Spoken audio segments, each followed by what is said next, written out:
শুরু করছি। আসসালামু আলাইকুম ওয়া রাহমাতুল্লাহি ওয়া বারাকাতুহু। আপনারা যে যেখানে থাকুন, আপনাদের উপর আল্লাহ তাআলার রহমত নাজিল হোক তার অপরিসীম বারাকাত। সুধী মণ্ডলী, বিশ্ববাসীর প্রতি আল্লাহ তাআলার সর্বশেষ রহমত ও বরকতের প্রতীক কোরআনে কারীমের দিকে আমরা আপনাদের উদাত্ত আহ্বান জানাই কোরআনের প্রতিষ্ঠিত নিরাপত্তা ও অনাবিল প্রশান্তির দিকে।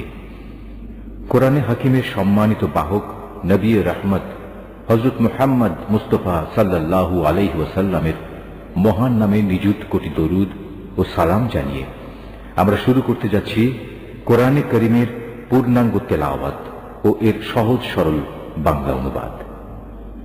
বাংলা অনুবাদে কণ্ঠ দিয়েছেন সৈয়দ ইসমাত তোহা। পূর্ণ বাংলা অনুবাদ সহ